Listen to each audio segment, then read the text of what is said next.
Bienvenue à ericlatour.com. Dans quelques instants, on reçoit Kevin Bouchard. Il est propriétaire de Viviludi. C'est une compagnie qu'il a fondée pour créer des jeux de société. Il lance son premier jeu de société, Monsieur Java. Mais d'abord, parlons un peu automobile. Parlons remorquage, pick-up et voitures électriques avec l'avocat et chroniqueur Jean-François Guay.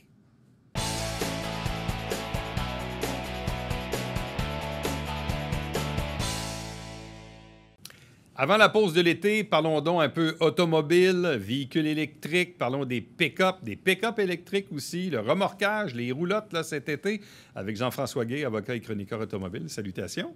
Salut, Éric. Et là, d'ailleurs, tu es arrivé aujourd'hui avec un véhicule semi-électrique, en fait, comme un hybride, si on veut. C'est un hybride, mais avec une capacité, une batterie avec une grande capacité. C'est la Honda Clarity qui est tout juste derrière toi ici. Là, exactement. Honda Clarity, qui est un peu la même technologie que l'ancienne Chevrolet Volt. OK. Mais il y a une mauvaise nouvelle pour 2022 avec la Clarity. Honda va cesser de la produire. OK. C'est malheureux parce que c'est un peu le même sort qui est réservé à la Clarity qu'à la Chevrolet Volt quand que GM a tiré la plug en bon québécois. Ouais. Et moi, je ne comprends pas où est-ce que les constructeurs s'en vont avec ça. Bon.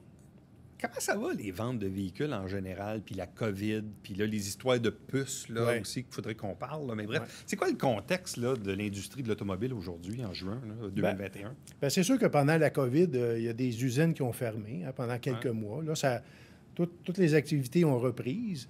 Par contre, qu'est-ce qui se passe actuellement? C'est qu'une pénurie de puces électroniques. Oui, c'est quoi cette affaire de puces-là? Là? C'est quoi le problème? Le problème, c'est qu'avec la COVID, puis avec aussi la demande de plus en plus importante de vente de véhicules électriques, puis de haute technologie, la plupart des véhicules, même les véhicules de base, ont des puces électroniques pour que ça soit... faire fonctionner le système d'infodivertissement, etc., etc. On ne peut pas rentrer dans les détails parce que c'est un peu technique. Cela dit, avec la mondialisation, tu vois, la mondialisation a joué un grand rôle là-dedans, dans le sens que la plupart des puces électroniques maintenant sont fabriquées en Asie. Puis, curieusement, c'est à Taïwan. On sait qu'il y a un gros litige entre les Britanniques, les Américains, la Chine et Taïwan, l'Australie aussi. Et la plus grosse usine de puces électroniques au monde est à Taïwan. Là, les Américains n'ont pas vraiment d'usine de fabrication de puces électroniques. C'est un peu comme le vaccin. Mais pourquoi ça bug? C'est parce qu'ils n'en font plus? Ils n'ont pas... Tu sais, comment je pourrais dire? Il n'y a pas assez d'inventaire. Tu sais, maintenant, là, on se pose la question, pourquoi il y a autant de camions sur les routes? C'est qu'il n'y a plus d'entrepôts. C'est un peu le même principe, que ce soit dans le milieu de l'automobile, au niveau des épiceries, c'est que les constructeurs automobiles n'ont pas de puces en inventaire, sont livrés au fur et à mesure. Avec toute la COVID, ça a tout désorganisé le système. Plus une pénurie, les usines aussi ne fournissent pas. Alors, ça fait en sorte, tu vois, en Europe, là, l'Union européenne, Bosch, va bâtir une très grosse usine de puces électroniques parce que l'avenir est là. Les Américains vont faire la même chose. Là, en attendant, de ce que je comprends, là, puis pour parler avec des propriétaires de concessions automobiles, c'est que là, on sait qu'il y a souvent un problème d'inventaire. Là. Quand on commande une auto, ça prend plusieurs semaines, des mois. Mais là, ce que je comprends, c'est qu'il y a des autos actuellement de stationner dans des inventaires de manufacturiers en attente de puces. Là. Effectivement. Ils ne peuvent pas les livrer, là. Ils ne peuvent pas les livrer. Il y a aussi des véhicules où on a coupé aussi sur l'équipement en usine pour diminuer le nombre de puces. Donc, c'est un problème, moi, je pense, qui ne sera pas réglé d'ici 12 à 24 mois. Ah, boy. Ouais. Donc, c'est sûr que ça va avoir des conséquences. Mais tu sais, encore une fois, pourquoi je parlais de Taïwan, ça? Parce que je ne veux pas tomber dans le complotisme, mais je me dis c'est fabriqué à Taïwan. Les Chinois, il y a une guerre économique avec les Américains. En empêchant des puces électroniques d'arriver dans les usines occidentales, ça fait en sorte qu'il y a encore une autre fois un ralentissement économique important. Parce que l'automobile aux États-Unis et en Europe, c'est un gros cheval de bataille. Pas un cheval de bataille, mais c'est au niveau de l'économie, c'est important. Revenons aux véhicules électriques. Il y en a de plus en plus. Et probablement qu'on s'en va dans cette direction-là aussi. Il y en a une vingtaine de modèles actuellement en vente au Canada, au Québec. Au cours de la prochaine année, là, ça devrait, les chiffres, le nombre de modèles d'offerts va doubler. Doubler? Doubler, oui. Au Québec, on est rendu avec 100 000 véhicules électriques immatriculés. L'an passé, on a connu un record. Là. Il s'est vendu en 2020. 100 000 sur combien? C'est sur... sur environ 5 millions d'immatriculations. Okay. Donc, c'est une goutte dans l'océan, on s'entend. Sauf que... C'est une tendance. C'est une tendance parce que ça fait au moins, si ça n'avait pas été de la COVID, c'est sûr que le chiffre de 100 000 aurait été atteint possiblement en 2020. Ouais. Mais là, on l'a atteint un an plus tard. Là, tu me parlais qu'il va peut-être y avoir aussi, il me semble que ça fait longtemps qu'on entend ça, des véhicules à l'hydrogène. Oui. Véhicules à l'hydrogène, je vous dirais, moi, actuellement, il y a Toyota. La Toyota Mirai, je ne sais pas si ça dit quelque chose, qui est vendue aux États-Unis, qui a une nouvelle génération qui vient d'être dévoilée, qui est beaucoup plus jolie. Au Québec, le gouvernement du Québec en a acheté une cinquantaine de modèles parce qu'il y a une seule station de recharge à l'hydrogène au Québec, puis elle est dans la ville de Québec. Ouais. Bon. Là, il y a un projet d'en bâtir une deuxième parce qu'il y a une station de pompage, pas une station de pompage, mais pour recharger... de recharge? De recharge, bien, c'est un gros mot, là, je cherche le mot, parce que il faut remplir les réservoirs avec de l'hydrogène compressé. Et ça coûte 3,5 millions pour bâtir une station. Une station, là, service, si on veut. Ouais. C'est beaucoup plus cher que les stations essence, puis beaucoup plus cher que les stations électriques, on s'entend. Et au Québec, il y a une seule station. En Colombie-Britannique, il y en a 4. Et on en retrouve une cinquantaine en Californie. Cela dit, il y a une seule voiture actuellement qui est vendue, c'est la Mirai, puis il y a aussi Hyundai aussi un modèle. Mais ces modèles-là, sans dire que c'est des véhicules expérimentaux, non, ils sont vendus. C'est très cher, ça frôle les 80 000 $. Oh boy, OK. Mais ça se vend. Par contre, il y en a beaucoup en Californie. Il y en a beaucoup, oui. Et BMW travaille toujours là-dessus. Volkswagen a abandonné. Donc, c'est Toyota, BMW, je vous dirais, là, qui sont les deux manufacturiers de tête. Parle-moi des pick-up. Puis aussi, ça m'intrigue, là, le fameux pick-up, le F-150 électrique. Oui. Là, c'est pour 2022. C'est pas sorti encore. C'est pas sorti encore. On sait que le F-150, c'est le véhicule le plus vendu dans le monde, 900 000 unités par année. Donc, c'est un véhicule qui va toujours innover. Puis même encore, il y a 4-5 ans, on ne pouvait pas imaginer une camionnette électrique, parce qu'une camionnette, c'est fait du remorquage. Mais ça c'est mon autre question. Si je m'achète, exemple, éventuellement, un F-150 électrique, oui. Je vais être capable de remorquer avec ça? Bien, tu vas avoir deux moteurs différents. Il y a le choix entre 2 moteurs, 2 capacités de batterie. Avec la grosse motorisation, là, apparemment, tu peux tracter 10 000 livres. Électrique? Électrique. Ah, ouais. Et c'est sûr que ça va être possiblement sur une courte distance avant que tu sois capable de recharger la batterie. Mais cela dit, ça va être un véhicule très sophistiqué dans le sens qu'il va avoir un ordinateur de bord. Avant de partir avec ta remorque, mettons, tu as 10 000 livres en arrière, tu vas pouvoir rentrer ta destination dans le système. Et selon l'énergie qui te reste dans ta batterie, le poids du véhicule et le genre de route que tu devras faire, s'il y a des côtes, s'il y a un circuit urbain à faire ou seulement d'autoroute, le véhicule va pouvoir te dire si tu vas être capable de te rendre à destination. Donc, on s'entend que ça va se payer, ça, par contre. Bon. Parce que le véhicule commence à 58 000, version commerciale, puis la version XLT, 68 000. Mais là, tu as 2 autres versions qui vont frôler les 100 000. Bon, puisqu'on parle de remorquage, on le sait, là, c'est l'été, c'est les roulottes, les fifth wheels, entre autres. C'est pas tout le monde qui est nécessairement... qui a toutes les connaissances requises, disons, pour savoir quel... Moi, je suis là-dedans depuis longtemps parce que j'ai eu des roulottes dans ma vie, là. Mais c'est pas tout le monde qui sait que des fois, une tente roulotte, puis dépasser tel poids, ça prend évidemment les freins électriques. Puis là, ben, tel véhicule ne peut pas aller plus que tant au niveau de la capacité. Puis des fois, on voit des drôles d'affaires sur l'autoroute. Déjà vu, moi, quelqu'un avec une Jetta traîner une roulotte. J'ai déjà vu une Jetta aussi avec le coffre arrière déchiré au démarrage, là. Complètement arraché. Oui. C'est pas fait pour ça. Au même titre que j'ai déjà vu genre une caravane ou un Honda Odyssey traîner une roulotte de 30 pieds alors que ça n'a aucun sens, tu comprends? Ouais. Fait qu'il y a des fois des gens qui prennent un peu des chances avec le remorquage. Comment on fait pour, disons... bien se renseigner. Bien se renseigner, première des choses, regarder le manuel de l'utilisateur, dans le coffre à gants, habituellement. Deuxième des choses, si vous ouvrez la portière côté conducteur, vous avez une espèce de plaque qui est vissée ou un autocollant.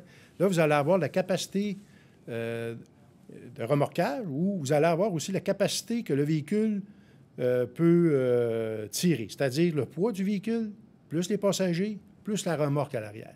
On appelle ça le PNVB. Vous allez avoir ça sur le véhicule. Si vous avez des doutes, appelez votre concessionnaire. Appelez aussi peut-être, quand vous allez magasiner une roulotte, informez-vous correctement. Parce qu'il y en a qui sont limites des fois, là. Ah ben oui, parce qu'idéalement, ça prend un véhicule à propulsion ou traction intégrale. Un véhicule à traction avant n'est pas indiqué pour faire du remorquage. Parce qu'on s'entend qu'il y a beaucoup de poids sur le pare-choc arrière, sur l'essieu arrière plutôt. Ça va alléger le train avant. Donc, s'il pleut, s'il y a un peu de boue, ou même au niveau de la motricité dans les courbes, vous allez perdre de l'adhérence. Donc, idéalement, c'est un véhicule à traction intégrale pour qu'il y ait au moins des roues motrices, si on veut dire, dans le milieu du convoi. Cela dit, comme tu le dis si bien, il y a des gens qui ne respectent pas la loi aussi au niveau des freins. Ouais. Parce que, en théorie, au niveau de la loi, il ne faut pas que la remorque, là, c'est très technique. Ah, si, admettons, le véhicule à tracteur, on va dire, comme tu disais tantôt, une Honda Odyssey, disons que ça pèse, on va parler en livres, là. Mettons que le véhicule pèse 3500 livres. Si vous ne voulez pas mettre de frein, il ne faut pas que la remorque dépasse le double. Ouais. Il ne faut pas que... 3500 divisé en 2, ça fait 17 750 Le problème, c'est parce que si on freine rapidement, ça fait ce qu'on appelle le fameux jackknife. Là. Exactement. C'est-à-dire que la roulotte qui est plus pesante va faire le tour puis va revirer en avant. C'est possible aussi. Ouais. Puis il ne faut pas que, comme je vous dis, il ne faut pas que la remorque dépasse 50... Il faut que ça soit 50 moins lourde que le véhicule tracteur. Là, je le dis correctement. Mais au niveau de la loi aussi, si la remorque pèse plus que 13 000 kilos, 1300 kilos. 1300 kilos. 1300 kilos. Il faut absolument qu'elle ait des freins, là, c'est obligatoire. C'est ça prend des freins électriques à ce moment-là. Ouais. Puis là, il y a les barres de torsion, puis il y a ce qu'on appelle la barre anti-swing. Oui. C'est ça, il y a des chaînes aussi de sécurité. Des chaînes de sécurité. Les chaînes de sécurité, idéalement, mettez-les en croix. En croix. Si jamais ça se décroche, mais la remorque va suivre plus facilement. Ouais. Et puis aussi, l'attelage va tomber aussi sur les chaînes qui vont retenir ça pour pas que ça tombe. Imaginez-vous si l'attelage tombe avec les routes du Québec dans un trou. La seule affaire que j'ai pas eue dans ma vie, c'est une féfoule. OK. Je ne sais pas qu'est-ce que ça fait de traîner une roulotte dans le cube du pick-up. C'est vraiment plus... C'est beaucoup plus solide, c'est plus stable, parce que ça va faire une meilleure répartition du poids sur le véhicule tracteur. Oui, c'est ça. Parce qu'autrement, quand l'attelage est attaché directement en arrière du pare-choc, on s'entend encore une fois, ça va alléger l'essieu avant. Mais pour ça prend un pick-up. Ça prend un pick-up. Et là, je me dis souvent dans ma vie, qu'est-ce que tu veux que je fasse avec un pick-up en dehors de tirer une roulotte? Je passe à la construction, tu comprends? Oui, mais avec les routes du Québec... Peut-être qu'avec un pick-up électrique... Un nid de poule, un pick-up, tu passes au travers, tu passes partout. Jean-François Guay, merci beaucoup. Puis à l'automne, sortie du guide, j'imagine? Oui, je suis actuellement en pleine rédaction, là, et puis ça va être bientôt. Bon, on se revoit à l'automne. Ça fait plaisir. Salut. Restez avec nous, puisqu'au retour, on vous parle d'un type de Saint-Jean-sur-Richelieu qui a une compagnie et il lance son premier jeu de société.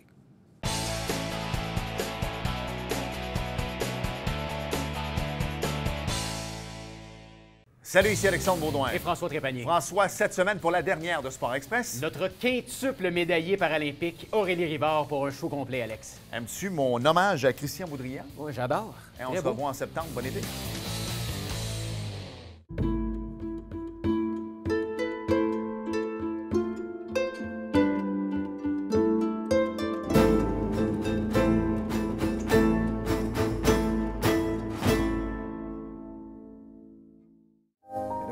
Bonjour et bienvenue à la Justice entre nous. Mon nom est Serge.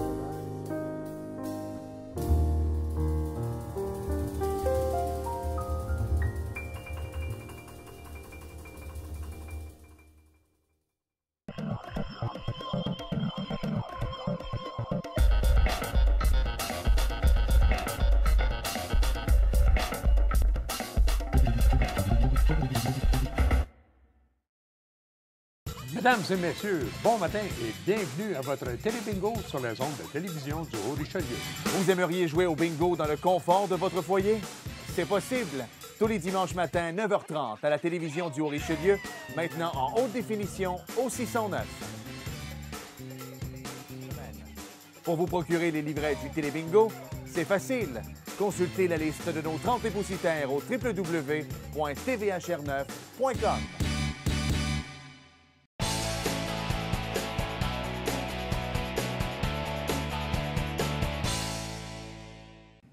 L'univers des jeux de société, c'est un peu fascinant, c'est particulier. Il y a un peu de magie aussi à travers ça. Puis c'est intéressant de voir qu'il y a des gens qui en créent des nouveaux et que parmi ces créateurs, bien, il y a des gens de chez nous, de Saint-Jean-sur-Richelieu. Et je vous présente notre invité, Kevin Bouchard, propriétaire de Vivi Ludi, qui vient de lancer le premier jeu de société, Monsieur Java. Bonjour et bienvenue. Bonjour. Et surtout, félicitations. Merci beaucoup.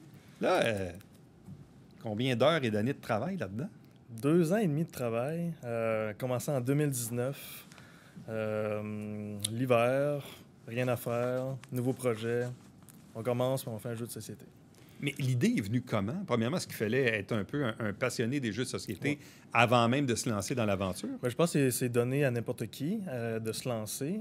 Mais moi, j'avais la chance peut-être là, d'avoir un petit intérêt ou une petite passion sur les jeux de société. Donc, je me suis lancé là-dessus. J'ai aussi un peu les passions là, d'entrepreneuriat.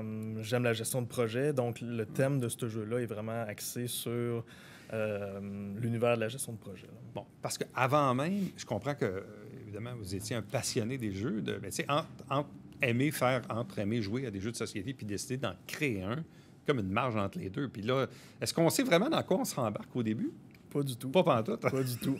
En fait, j'avais une petite ambition. Je suis quelqu'un qui est enthousiaste dans la vie, puis qui est positif, puis tout va bien aller, puis on se lance. Finalement, je me suis fait rattraper rapidement. Là. Donc, dans les premiers balbutiements, là, je pensais faire un Kickstarter, si vous connaissez bien. Pour financer l'opération. Exactement. Là. Donc, un Kickstarter en juillet. Je commençais en janvier mon projet. Donc là, je me dépêche. OK, si je veux faire un Kickstarter, il faut que j'ai des illustrations. J'engage tout de suite mon illustrateur. Ça va bien. Mais là, au fil du temps, je me rends compte, OK, on fait des tests, on change les modules, on change les composants, on a refait les illustrations. Donc, Kickstarter en juillet, ça peut arriver. Finalement, reporté en novembre. Puis, beaucoup de travail. Puis, finalement, là, le Kickstarter n'a pas abouti. C'est correct. Mais, vous l'avez financé comment, le projet, finalement? Finalement, ça, c'était en 2019. Novembre 2019, le Kickstarter. Ça n'a pas fonctionné. Là. Après ça, je me dis, moi, je ne m'arrête pas là. Je vais continuer, je vais finir le jeu parce qu'il restait des illustrations à faire. Fini le jeu, commence à regarder la manufacture, comment ça coûte et tout ça. Puis finalement, avec mes économies, là, j'ai auto-financé. Donc, je suis auteur et auto-édition de mon jeu, en fond. Mais vous travaillez dans quel domaine initialement? Moi, je suis directeur de projet dans une institution financière au Québec. Donc, j'aime la gestion de projet et je baigne là-dedans. Là, fait que c'est devenu comme une espèce de hobby, de projet. Oui, monter un projet, gérer un projet dans une job, c'est quelque chose. Gérer un projet aussi on the side, là, personnel, c'est autre chose aussi. Bon, quand vient le temps de choisir la thématique du jeu? Parce que créer un jeu, c'est une chose, mais après ça, il y a une thématique. Il y a des règles. Bref, il faut que ça soit intéressant, ludique, je ne sais pas trop. Bref, qu'est-ce que vous vous êtes fixé comme idée de départ sur la thématique du jeu avec M. Java? En fait, je voulais avoir quelque chose qui me ressemble, d'une part, mais qui est dans un terrain connu. Fait que moi, je suis dans le domaine informatique quand même. Donc, M. Java, c'est vraiment un thème informatique. On gère une équipe de travail, des programmeurs, des testeurs, un designer. Donc, c'est vraiment un thème plus qui me touche plus précisément. Puis, c'est un thème qu'on ne retrouve pas beaucoup dans le domaine des jeux de société. Donc, ça me permettait d'être unique pour la sortie du jeu. Là. Et c'est qui, M. Java? M. Java, c'est le petit robot qu'on voit sur le dessus de la boîte. OK. M. Java, c'est en fait, Java, c'est un langage de programmation. Java, c'est associé au café. On a besoin de café là, dans le monde informatique. Puis, on a venu l'idée là, de sortir le Monsieur Java, qui est le robot avec la tête de café, qui a plusieurs bras. Ça s'adresse à des adultes, des ados? C'est quoi la tranche d'âge de la cible? C'est un jeu familial. Sur la boîte, c'est marqué 14 ans et plus. Par contre, là, j'ai des joueurs des jeunes âges, là, 8, 9, 10 ans, qui sont capables d'y jouer sans problématique, sont capables d'apprendre, puis sont même capables de comprendre les stratégies, puis c'est quoi exactement l'univers de l'entrepreneuriat. Ça peut se comparer à quoi?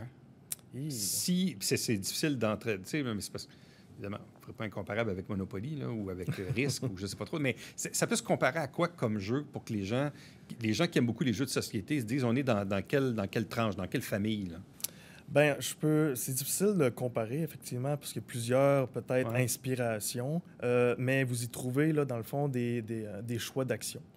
Fait que tout au OK. long des tours de jeu, vous allez avoir des actions à prendre. Ensuite, vous lancez des dés. Ensuite, vous jouez avec des cartes. Vous allez devoir aussi déplacer des pions parce que vous avez une gestion d'expérience. Donc, vous gérez l'expérience de vos employés.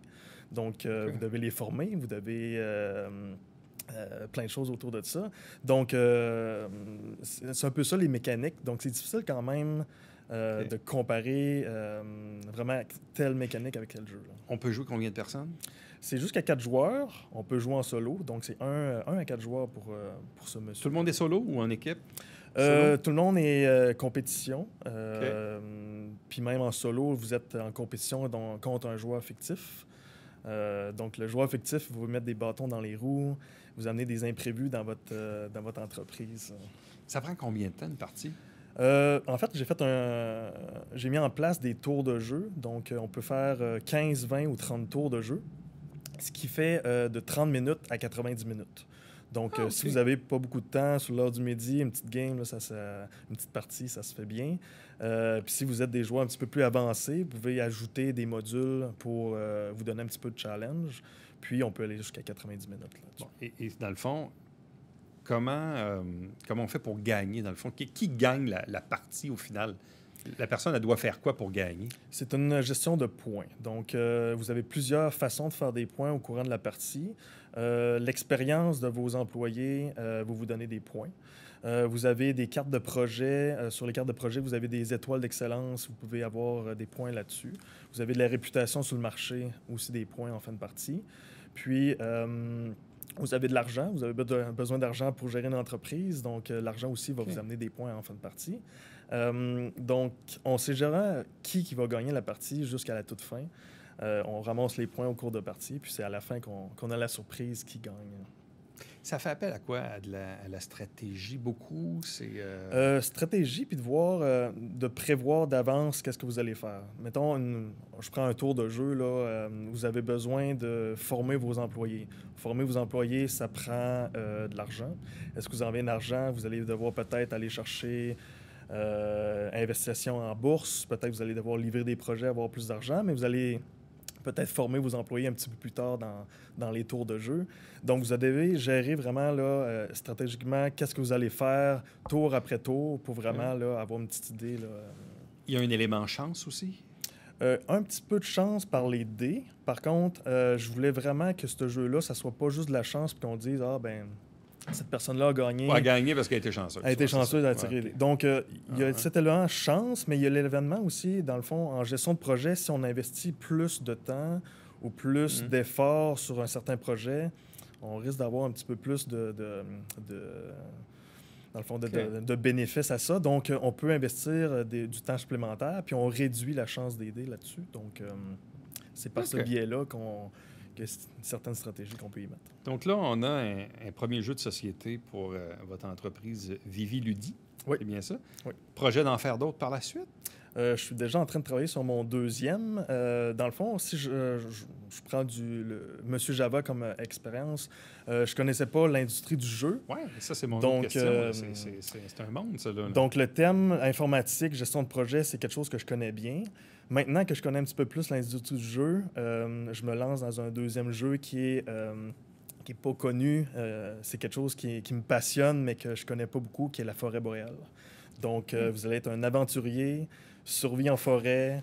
Vous allez apprendre c'est quoi la comestibilité des plantes, la végétation, la flore, la faune. Donc, beaucoup de choses qui vont se passer dans ce jeu-là, mais un terrain inconnu pour moi. Là. Là, une fois qu'on a créé ça, qu'on a trouvé la compagnie pour le fabriquer, tout ça, puis qu'on a les boîtes, là, comment on fait pour distribuer ça? Comment on fait pour faire notre place dans l'industrie, pour être capable de pouvoir le distribuer, soit physiquement dans les librairies ou en ligne, probablement? Oui, dans le fond, j'ai axé surtout là, avec les dernières années de pandémie sur les réseaux sociaux. Donc, je suis beaucoup présent sur Instagram et Facebook. Par la suite, j'ai commencé à faire des petites entrevues et parler à des distributeurs pour que mon jeu soit distribué au Québec et au Canada. Ça, c'est ma première phase. Sinon, j'ai aussi des détaillants là, ici à Saint-Jean qui ont voulu m'encourager. Je peux nommer des noms, peut-être. Oui, tout à là. fait. Donc, la Librairie Moderne et Tome 2, merci à vous là, qui ont pris des copies. Ils vont les avoir là, sous peu là, cette semaine pour pouvoir les distribuer. OK. Et ça, c'est intéressant parce que ça me fait penser, je regarde le cas de Tome 2, mais aussi dans d'autres villes au Québec, où il y a une espèce de plaisir là, à cette heure à se regrouper. Bon, on comprend qu'il y a eu la pandémie, là, mais ça va revenir, là, mais à se regrouper autour d'un petit café, d'une petite collation, de jouer à des jeux de société. Même, on voit dans les bars, des fois, il y a comme une bibliothèque avec des jeux, puis les gens... Donc, le jeu de société, je ne sais pas si c'est l'impression que j'ai, mais j'ai l'impression que les nouvelles générations ont repris le goût des jeux de société, puis d'en avoir beaucoup, puis des différents. Puis... Les collections et tout Ouais. ça. Selon là, certaines statistiques, là, on dirait d'ici 5 ans, ça va faire un boom jusqu'à 50% en plus des jeux de société, et c'est déjà très présent. Le nombre de jeux qui existent sur le marché, c'est énorme. Là. Il y en a vraiment beaucoup. Donc, faire une place, c'est peut-être plus difficile, mais c'est là que... Les réseaux, les communautés de jeux, comme vous avez dit, là, les petites ludothèques, les endroits pour se regrouper, c'est là qu'on se fait connaître. Bon, ben, bonne chance à M. Java, ce lancement de ce premier jeu de société pour votre entreprise. Vous êtes de la région de Saint-Jean-sur-Richelieu. Donc, si vous aimez les jeux de société et que vous désirez en découvrir des nouveaux, bien, sachez qu'il y en a un qui a été fait ici même à Saint-Jean-sur-Richelieu. Donc, bonne chance pour celui-ci, puis bonne chance pour les autres. Merci beaucoup. Restez avec nous. Au retour, le mot de la fin.